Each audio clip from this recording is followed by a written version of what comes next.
What's going on, everybody? This is dkdynamite, and tonight we're going to be talking about some news you may or may not like about the next Call of Duty. Surprise changes coming to Modern Warfare 2 and even more. Definitely stay tuned. But before we jump into that, be sure to hit that subscribe button down below, drop a like, and make sure you have notifications on to stay up to date with everything going on in Cold War Year 2, Modern Warfare 2, and any other future Call of Duty as well. Quick tweet from Ralph, verified scooper, who's been putting out a lot of spicy information about the next Call of Duty. He went ahead and claimed the next 2 months are certainly going to be eventful, stay tuned. So with that, I guess we could safely assume that a lot of the marketing is about to kick off for the second Modern Warfare game. Maybe not just because Vanguard's down bad, but also because they want to get a head start with the marketing, possibly even release Modern Warfare 2 earlier than usual. Maybe early October, maybe even by a long shot, some point in September. Lots of things are possible with this, but obviously we have the Captain Price voice actor who went ahead and posted our first official teaser image of the second Modern Warfare game that does showcase Task Force 141. It's a bit blurry, but you can kind of make out what he's trying to tease here. And we all know that the apparent focus of the second Modern Warfare will be dealing with Task Force 141, kind of taking down some Colombian cartels and dealing with other drugs, trafficking, and other issues that I think Infinity Ward has some potential to really nail pretty well in a Call of Duty story. Now, also, I wanted to go over real quickly this video that's being passed around that unfortunately is fake, but for those out there that were a bit skeptical about it, a red dark Aether camo for Call of Duty Vanguard. Now, I know there were images being passed around of this as well many months ago before the game even came out, and the person who actually photoshopped that image did come out and say not too long ago that, yeah, it's fake, and it looks like somebody out there went ahead and took the time out of their day to render what looks like a red dark Aether camo on a Vanguard weapon and tried to pass it around like it was a leak. It's unfortunate when things like this happen, because then when actual leaks come out from gaming scoopers out there, people out there are even more skeptical than ever before because of things like this that seem legit but just aren't. And yeah, I'll be the first one to tell you that a red dark Aether camo, not just for gameplay purposes but even story purposes, would have made more sense than the green one that we have right now in Vanguard, but I don't think we're ever going to see that. And I think right here this is just ultimate copium to the greatest degree for a red dark Aether camo that we're just not going to get. But let me know what you're thinking about this down below in the comments. Now, when it comes to some spicy information about the Modern Warfare sequel coming out, presumably this fall, maybe even sooner, we do have various tweets from gaming scooper The Ghost of Hope, who has been putting out quite a bit of information over the last couple of days, which you guys may or may not like. Really curious on all your thoughts on this down below in the comments. The first thing you mentioned is that dolphin diving will be in Modern Warfare 2 alongside sliding. So I guess my question is how they're going to have both at once. You'll be able to choose which one you want at a certain moment in time. Will there be a way to map that on your controller where you can maybe hold circle to slide or then double click something to dolphin dive? I'm not sure how that would work. We've never seen a Call of Duty with both before. So this is interesting to me, and especially for those out there that are fans of the Black Ops series and even Call of Duty Ghosts, which had sliding. This is going to be awesome. And I believe they even had sliding in Infinite Warfare, which Infinity Ward also made. So it's cool to see them return to that a little bit here. I'm looking forward to it, and I think overall dolphin diving to me isn't as cool as sliding and isn't as useful, I should say, as sliding, but to have the option between the two I think is great for players out there who prefer one style over another. He also went ahead and claimed that classic minimap is indeed present in Modern Warfare 2, no perk necessary. So this to me is great news, and I think people out there have forgotten just how much criticism Modern Warfare got a couple of years ago when it first came out, even during the beta. I think people out there are fairly blinded by nostalgia and forget the major issues people out there were complaining about on Twitter, on Reddit, and YouTube videos regarding the minimap, right? Dead silence, the map design, the weapon attachment system with Gunsmith, XYZ. There were so many things people out there really had a problem with, and people were very vocal about it. I mean, we're not going to go into a rant about why that game was successful. I can tell you right now, it wasn't really because of the gameplay, but you guys can disagree with me about that down below in the comments, and I completely understand. But I think this is a great step in the right direction for Infinity Ward to really fix a lot of just petty mistakes and issues that the first Modern Warfare had that we just don't need to see again in the sequel. There are so many things they can improve on, and I hope they go through with all these changes by the time the game does officially release. Now, Ghost of Hope also claimed that Modern Warfare 2 will change how players approach picking perks with their classes. We'll not post exact details as I will need further info on this. It sounds pretty interesting and not bad at all thus far. He's not giving details on specific perks, but the way Modern Warfare 2 is approaching perks is that you can choose up to 4. This means you can get to choose 2 in the first column, 1 in the second, and 1 in the third. From what I was told, the first column is more of choosing your playstyle. So I do like a change that Vanguard introduced, and not even a change, but a feature I should say they introduced with the combat pacing options with how you want to play certain multiplayer maps, certain game modes. I like that, and I think this perk system in Modern Warfare 2 could even build on top of that to really cater to people who have very specific playstyles that not every Call of Duty can offer. So I think this sounds like a good change, but the thing is as well, we don't want to see certain perks kind of divided into 3 different ones, and then you have to really pick and choose and miss out on so many features that we had in previous Call of Duties. You also don't want to see some perks being extremely meta over the others where everybody just uses the exact same ones. I hope there is a good variety of them and a reason to try each and every one of these perks if there are going to be an option to choose 4 of them. It's going to be crazy, but I'm hoping they end up nailing this in the best way that they can. Now, he also claimed that maps are indeed of the more classic 3-lane style. Think Cheshire Park, Condor Hideout, Gunrunner, Hackney Yard, and Hovik Sawmill. So I'll put images of those maps on screen so you can see. The funny thing about Modern Warfare 2019 multiplayer is, I even said this when the game was in its prime, I was like, look guys, a lot of the multiplayer maps they added throughout seasons 1 through 6 were far superior than nearly all of the launch maps, right? I'm not saying every map has to be 3-lane, but when maps are just far too big, cater to campers, have too many windows, and just don't play like a fun Call of Duty multiplayer map, I just can't find my form. I just can't really get a routine down with how my playstyle is going to be on that map. I just don't enjoy it. It's just not for me, but it might be for you, and that's totally fine. But I'm happy to hear that some of the maps I actually did like in that game are going to be what some of the MW2 maps are going to be based off of in terms of their design. So I'm on board with this. It's like I said before, I do think Infinity Ward does have to change quite a bit about the formula they brought us in 2019 to make me care a lot about or to enjoy the second Modern Warfare game, but so far from what we're hearing, it does sound like a good step in the right direction. Now, something I want to add in here real quickly is that back during MW 2019 cycle, there were lots of rumors from very reliable scoopers out there in the industry saying that a lot of maps from the original Modern Warfare 2 were indeed remastered and were supposed to be put as DLC into MW 2019. We never saw that, so we were all assuming, oh, maybe they're just saving all those for a faithful MW2 remastered multiplayer, but you know that's not going to happen. That doesn't exist anymore. It probably existed to an extent at some point, was probably even close to finished, but got canceled or shelved for whatever reason. If they have those maps on deck, then you can bet your ass they're going to be adding a lot of those in to the MW2 DLC cycle, whether it's year 1, whether it's year 2, and that could even make up for possibly a lack of too many good maps that might be available at launch or for the first couple of seasons, and we'll see how everything goes. I'm definitely hoping for the best when it comes to the map design here. Now, Ghost of Hope also said more in the future, but overall what I've been told is that the game is a solid 7 out of 10 and there is room for improvement. We're 8 months out from release, so a lot can change from now till then. Want my hands on the game more than ever to see these things in execution.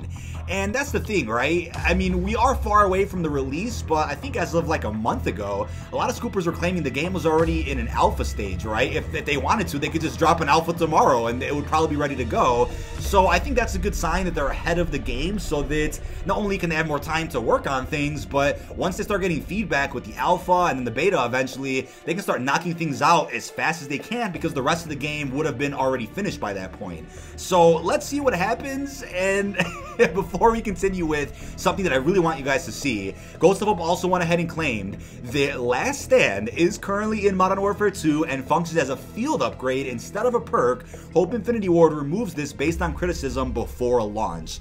I already don't see that turning out well. I just never really was a fan of Last Stand. I get why it existed, but I think death perks or death abilities altogether just don't belong in Call of Duty. I mean, it's kind of like what I say about even Warzone right now, or even Vanguard multiplayer. Incendiary rounds or any special bullet type just don't belong in Call of Duty. And the reason why is because of reasons you might have seen on my stream or other people's streams. Imagine winning a gunfight. This has happened to me 100 times. Winning a gunfight, but still dying because of the residual damage from their special bullet type. That is just ridiculous. That makes absolutely no sense. I don't understand anybody that defends that, but hey, more power to you if you guys do like some of those features. But for something like Last Stand, I mean, maybe it's possible that it releases as a field upgrade and people out there don't really complain about it. It ends up staying in the game permanently and isn't really an issue because it gets toned down quite a bit or something, has a slow refresh rate. I'm not sure, but let's see what happens when that does end up maybe becoming a feature in the beta, but it could even even be scrapped before then, just FYI, because all this information, as a reminder, is subject to change. Take it all with a grain of salt. It is not confirmed by Activision, but is being claimed by reliable gaming scoopers who have gotten a lot of information right in the past. I'm just reporting on the news for you guys. But we then have a tweet from Ghost also saying there is no sprint to fire times on Modern Warfare 2 guns, and you can sprint while ADSing. I believe Ralph's Valve was the first one to leak this, so I can back that up. My source told me this was busted as F and needs more downsides like inaccuracy and such. And yeah, that does sound concerning, but we're still far away from launch, so I'm definitely assuming if the game is in an alpha state, is pretty much finished, they have plenty of time to balance and nerf things like that before the game even goes into a beta stage for public release or whatever they want to do. I'm assuming they'll do like an alpha type gunfight experience like we got last time, and then a beta with full-on multiplayer modes like we're accustomed to. But I think for now, that sounds cool that you can sprint while ADSing, but I'm wondering what kind of exploits and annoying habits you're going to start seeing from all those Giga Chads who sweat their balls off with the Modern Warfare playstyle, scuff jumping, bunny hopping, whatever it is they want to do. It's going to be really interesting to see how all of that plays out. We then have a final tweet from Ghost saying, exclusive, Roze will be a returning character and operator in Modern Warfare 2. I put out a joke about this earlier on Twitter. I'm like, yeah, that's kind of a yikes, right? Who on earth is asking for Roze to return in the second Modern Warfare? If Roze in the campaign, then sure, maybe there's a role that Roze can play with some type of shadow company side plot or even in the main plot, okay, but as an operator in multiplayer in Warzone, I mean, I hope they somehow change the appearance of Roze so that it's not as annoying as it was when it was meta to use Roze in Verdansk last year. I just wasn't a fan of that at all, and it's ridiculous that was even allowed to pass for I don't know how many months it was. Everybody was abusing Roze, but there you have it. That's an exclusive from the man himself, the Ghost of Hope. But here's a thread that I really want you guys to see from YouTuber Matt McMar, content creator with 580,000 subscribers. Shout out to Matt if he's watching this video. Congrats on all that success, by the way. This is a thread that he put out. Call of Duty is the most dead I've ever seen it. Everybody is relying on a game from a studio that I don't think has ever made a good COD to revive things. I mean, since the real IW left for Respawn, right? And that was after Modern Warfare 3 when they went ahead and put together the studio to make Titanfall. And this game is supposed to last 2 years, not overly optimistic right now. I want Modern Warfare 2 to be good more than everybody probably. I'm hoping that with the popularity of their previous game, they get the resources to make an actual good game. I think the thing they don't get is that the game's success had a lot more to do with timing and freeness than quality. The thing I'm worried about most though is that I've learned that what I would call a good game means something very different to the new COD player base. And I completely agree with this. And that's the thing. Not trying to be a negative Nelly about the second Modern Warfare, not trying to be a quote-unquote Treyarch shill that can't accept the COD from another studio. Not trying to do that at all, but I have really thought the same thing. I'm like, wait a second, MW's success is very little because of the gameplay or some of the mechanics they introduced. It's really the free DLC model, the name itself after, what, a 7-year hiatus since the last Modern Warfare game. The marketing, I mean, coming back from what is considered a quote-unquote down period with games like Infinite Warfare, World War II. Black Ops 4 was great, but people out there still consider that a bit of a down period. So MW was just the right place, the right time, and then the pandemic hit, the lockdowns, when people were at home, playing Modern Warfare, playing Warzone, so there's a lot of factors that we can talk about. We're not going to go into too much depth about that, but this thread is just nothing but facts here. That's the thing, right? I'm not saying this game isn't going to quote-unquote revive things. I just have personally thought that Cold War had us on a really good spot with Call of Duty for multiplayer, for zombies, the marketing, the roadmaps, the seasons. I felt great. Any content creator that was covering Cold War was also thriving. I mean, even the casuals were loving everything. I mean, I didn't see too much criticism or anything harsh or negative about Cold War throughout the whole game's life cycle. There were things here and there that, you know, needed to be better, needed to be fixed, and they were fixed.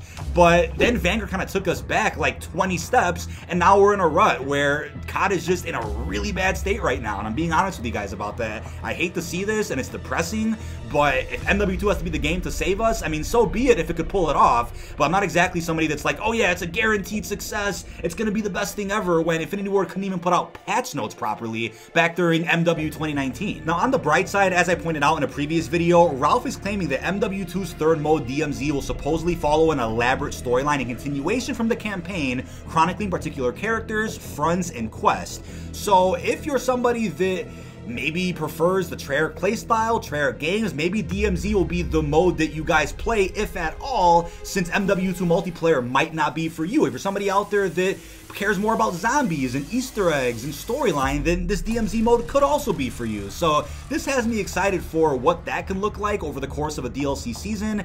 And I also think, considering there's rumors right now that there won't be a Modern Warfare 3 in this rebooted timeline, I think if the game's about to have, what, 12 seasons, if not more, of content, then obviously they have to come up with a rich storyline to last that long, unless there's a story during year 1, a different one in year 2. So we might get like a Modern Warfare 3 type arc with Task Force 141 over seasons 1 through 12, and then DMZ can really expand on that. But let's see what happens with this mode. I'm optimistic about it, really hoping for the best with it. I'll probably cover that the most if multiplayer isn't my cup of tea, but who knows where we'll be in the next year when it comes to Call of Duty content creation. But coming towards the end here of this video, I also want to point out that MWII was absolutely banging over on Twitch just yesterday, and there was obviously a tournament being hosted by a lot of Spanish creators, and I know I'm not going to go ahead and say that views on Twitch can dictate very much. I think looking at performance on YouTube could dictate pretty well how good a game is doing, but Twitch is a bit different considering it's not videos, it's just maybe one popular streamer that can go ahead and start playing a game and boom, all of a sudden the game's at the top of the viewed category of the day or whatnot. I get that completely, but this just shows you that the hype for a classic COD tournament was absolutely there, and I'm really happy to see that, because MW3 was a pretty solid Call of Duty game. Now, I'm also curious if, because of seeing success like that from just the tournament alone, Activision may just consider dropping the remastered campaign for Modern Warfare 3 this summer. I think that would make the most sense. I know it'd be confusing to drop MW2 remastered multiplayer when another MW2 is about to release, but might as well just close off the remastered trilogy of campaigns and go ahead and drop MW3 this summer as like a pre-order bonus or something just extra, even though it's not canon to the new Modern Warfare reboot. Let me know how you feel about that down below in the comments. But last and definitely not least, we have scoopers also claiming that Verdansk on Warzone Mobile is not the same Verdansk we played before on PC console. It's a mashup of certain points of interest and new points of interest. Looks pretty cool. We already have the rumor that Rebirth is also going to be a Warzone Mobile experience, so this is interesting, and I guess this confirms that Warzone 2 will not have any mobile crossplay of any sort. That's what I thought was going to happen, where Warzone 2 comes out in the fall, they have a brand new map, it's integrated with just Modern Warfare 2, and then you're able to also play that same experience on mobile devices to have crossplay anywhere you want. Looks like that's not the case. Maybe that will be the case one day, but as of right now, that's what we know about Warzone Mobile. And yeah, I mean, I'm still wondering if the Modern Warfare 2 campaign is going to reference what happened to Verdansk in, what was it, Season 3 of Cold War, where the map got nuked. We went to Verdansk 84. I'm wondering if they'll even acknowledge a zombie outbreak of any sort, or if that's kind of going to break the level of realism that MW is trying to focus on. I know things are a bit messy with the Warzone canon. It's very hard to understand, but we'll see what Infinity Ward ends up having up their sleeve with explaining all of that. But that is about it. This has been dkdynamite. Leave our thoughts down below in the comments section. What are your thoughts on the news that you may or may not like about the second Modern Warfare game? Are you a fan of the serious changes coming to that game? And also, how are you feeling about Modern Warfare 3 banging over on Twitch yesterday? Really hope you've enjoyed, and peace out, everybody.